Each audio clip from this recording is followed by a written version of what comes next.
예전에는 전산화가 되어 있지 않고 수기로 하다 보니 여러 가지 문제들이 발생한 것 같습니다. 그중 하나가 출생신고를 두 번 하는 경우가 많다는 사실입니다. 즉 처음에는 원칙대로 출생신고를 하고 해당 자녀의 친모가 재혼을 하면서 재혼을 한 남편과 본인 사이에 태어난 것처럼 다시 출생신고를 하게 됩니다.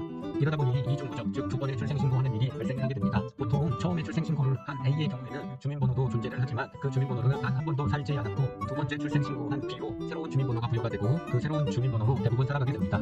이런 상황을 그대로 방치하면서 살아가게 되더라도 당장 불이익은 발생하지 않습니다. 하지만 해당 부모님이 돌아가시면 A에게도 법정 상속이 되기 때문에 여러 가지 문제가 발생합니다. 그래서 가장 좋은 방법은 관련된 해당 부모님이 살아생전에 유언공증을 하거나 또는 사용하지 않는 A에게 상속이 되지 않도록 해두는 것이 가장 좋은 방법입니다. 그런데 문제는 부모님이 살아생전에 그런 것들을 하지 못한 분들이 많다는 사실입니다.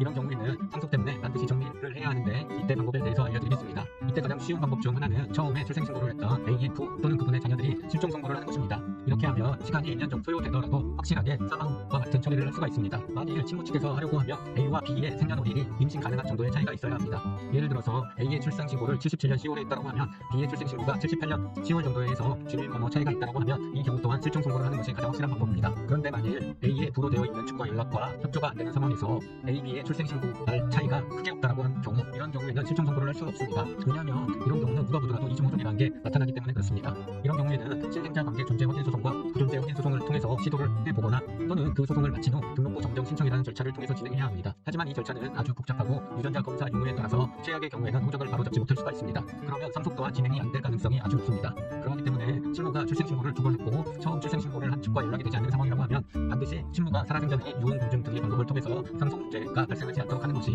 가장 좋은 방법이라는 점 꼭 참고하시길 바랍니다.